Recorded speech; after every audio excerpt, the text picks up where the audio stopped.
Welcome back to ASBR Boxing's YouTube channel. Elliot, Greg, and myself, that means one thing. Preview mode. We're in preview mode for the massive all-Mexican fight on Cinco de Mayo weekend. As I said, two Mexicans, but it's in Las Vegas, Nevada, T-Mobile Arena, taking center stage for the undisputed super middleweight contest between Saul Canelo Alvarez and Jaime Munguia. Cracking fight, mate. One that I think a lot of boxing fans are kind of liking to the idea of. At first, we maybe didn't really want to see it, but as the fight's drawn closer, we are getting excited for it. Well, I certainly am anyway, and I'm sure you are. But as we like to do now, mate, we like to get straight in with asking the pressing questions. And first one, straight off the bat, no jobbing around, straight right hand, right to the whiskers. I want to ask you, is Canelo on the slide? Do you feel he is past his best? Well, that is right on the whiskers. First off, thank you for that introduction, Paul. Thank you very much. I think tough question to start off with, isn't it? I think to be honest with you, I'm basing this mostly on intuition. I'm going to say yes, he is on the slide, but I don't. I mean, you look at evidence base. You look at him. Obviously, he's beaten Charlo. Right, Charlo, a smaller fighter, granted. Ryder, Golovkin, obviously wasn't the same fighter, but so for me, he's not lost essentially. But we're basing it on off of those performances. We're basing it, I suppose, off of the third fight with Golovkin, which is a bit of a sad affair. Triple G obviously way past his best. Ryder made for a good fight. Charlo, yeah, all right, it wasn't the best performance, but I suppose I'm saying yes, he's on the slide solely because I'm looking at around the time when he was, the sort of I suppose the run. He went with Callum Smith, obviously Saunders, Plant, those sort of fights. Even Bivol possibly might be the sort of watermark where it started to be noticeable slightly. That he is not necessarily in the recent performances has hit those heights. So that's probably why I'm saying he might be on the slide a little. And I'm also basing it again off age and simple life miles on the clock as well. Like, 33, all right, yeah, it's not old. He's not old, he's younger than me, for example. But guy's been fighting since he was, what, 15? Growing men since he was 15. Has had 64 fights, professional fights.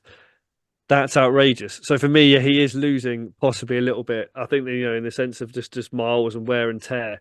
But his level, and we'll come on to this as well, his level is still obviously beyond and above, I believe, currently still a lot of fighters in and around these divisions as well. But compared to himself at his high watermark, I do think he's on the slide slightly, yes. Mate, yeah, I think you've hit the nail on the head there. And one thing I would like to say, and I'm sure you agree with what I'm about to say, is just because someone's on the slider past their best, that's not a dig. That's not us writing them off or anything. Like it happens to everybody. It's not us sitting here and going saying, "Oh, like a Canelo who's never that good. He's done now." That's not the case. We're saying, yes, Canelo, been there, done that. Like his record speaks for himself. As you said, he's been fighting professionally for what, 18 years. It's like, which is mad. Had 60 odd fights. So there is going to come a point where you start to noticeably slow down, and it is not a criticism. It happens to every single fighter. Um, Whether or not Canelo is on the slide or not, does he still have enough to beat the likes of Jaime Munguia, the David Benavidez's, the David Morrell's? Well, remains to be seen whether we see those fights or not. Obviously, we're getting this Munguia one, but yeah, I agree with you, mate. I think he is slightly past his best, but I do want to emphasize the fact that we're not criticizing him there. I'm certainly not. Even though I'm not the biggest Canelo fan in the world, I'm not sitting here criticizing him, saying that he's gone. It just happens to everybody. But yeah, I think he's just maybe ever so slightly over the hill, and just judging by his recent performances as well. He hit that climax, and then maybe since the Bivol fight, you're starting to see, yes, he's still winning. The fights against Golovkin, John Ryder, and of course Charlo as well. But when you actually compare to Munguia, for example, the John Ryder performance, Munguia stopped him, Canelo didn't. So yeah, remains to be seen just how much past his best he is. If or indeed he's even reached his best, we could be completely wrong. But yeah, remains to be seen, mate. His opponent on Saturday night, Jaime Munguia, we've both been fairly um, critical of in the past. Maybe his resume being a little padded, let's say. But he did put in a good performance against John Ryder last time out. Got the stoppage, seemingly sent John Ryder into retirement. What I want to ask you is, do you see Jaime Munguia, whether he wins this or loses it, do you see him as the future of the super middleweight division, or do you see that as kind of the likes, is that in David Morrell's hands? Is David Benavidez the name that stands out to you? What are your thoughts? Yeah, Paul, I think that's another one you've brushed past the whiskers. I think I totally agree with you, actually. Well, we have been critical. I think, to be honest with you, we've been fairly critical. Like, look at that record that he's had, and yeah, all right, he had a good performance against John Ryder, but let's be honest, John Ryder is now a retired fighter. That was his last fight. So again, read into that what you will. Like when Callum Smith starts George Groves, read into that what you will. You know, these guys at the end of their careers. Derevchenko was a good victory. Don't get me wrong, that's a fair win. But I think there's still questions to be asked about Munguia. For a man that's got 43-0 record in his 27, there's still out of those 43. There's not too many. I'm sitting there going, all right, that's a really sort of live victory. But I think he's in the conversation, to be honest with you, to be the future of the super midweight division. I really do. But with some of those names that you mentioned, Benavidez, Munguia, I suppose you still see someone like Caleb Plant's kicking around the division, not necessarily the future of the division. But for me, out of those names, I think there's one that stands out, Paul, above the others. And I'm interested to see if you concur with me here or not. But I think it's the man who, in some ways, people have said has been avoided by Canelo Alvarez, and that is Benavidez. I think Dave Benavidez, for me, is the future of that division.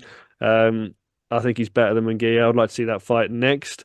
And I suppose you look at maybe, could someone come up from middleweight, have a go in that division as well? Like could someone like even someone like Hamza Shiraz, could he get that size to come up and play fight at super middle? Someone like, I'm not going to say his name, but Yana Beck, I'm not going to try the surname. Those sort of guys, could they come up and fight up there? I feel like beyond sort of Morel, Benavidez, and Munguia, in a way, the division's not that big. I mean, I suppose someone like Belanga kicking around there as well, but for me, it's Benavidez, and then beneath that is a bit of a drop off. But it'd be interesting if Munguia beats Canelo, man, then obviously we'll be saying he's not only going to be the future, he is the current of the super middleweight division. So it is all about this next fight really, and see how he equips himself. If he loses well, could show a lot of promise even in defeat. Yeah, I can't really add much more to what you've said. I completely concur with what you've said. David Benavidez for me is the future, and kind of the present as well. After his last few performances against, for example, Caleb Plant and Demetrius Andrade, I think David Benavidez would beat Canelo if they fought. Whether or not we see that fight remains to be seen. We could be getting Benavidez Munguia next if Munguia somehow beats Canelo. Again, yeah, but I think Munguia is a name kind of hanging around there. David Morrell is an interesting one. Cuban, obviously, he's kind of fast tracked as well. He's the regular champion, I believe, for WBA. Then obviously, as you say, you got Berlanga. I still don't think Berlanga's great, but he'll probably get big fights just because he does have that attractive value and a name value. Yeah, we've only got about a minute left, mate, not even. So I would like you to give me your prediction for this fight. We both, of course, did the big fight breakdown for Canelo Munguia, so please do go check that out in the channel. But what is your final prediction for Canelo Jaime Munguia on Saturday, 4th of May?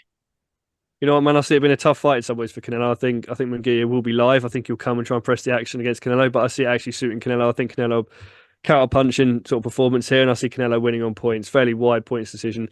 For me, I don't think he'll stop Munguia, to be perfectly honest with you. I think it's Canelo points somewhere sort of 8-4, 9-3 territory, fairly convincing. Can't say anything more than that, mate. I completely agree. Points, Canelo. Don't really see there being a stoppage. Maybe have to come through a couple of hairy moments early on, but I see him winning rather convincingly, Canelo. Guys, let us know your thoughts on this fight. Let us know whether you think Canelo's on past his best on the slide slightly. Who is the future of the super middleweight division? Who's the best at 168? Who will be in the next 5 to 10 years? Let us know your thoughts on all of those things. And Elliot, that's all that's left for me to say is thanks very much for joining me, and I'll speak to you again soon. Thank you very much, mate. And as always, guys, thank you very much for watching.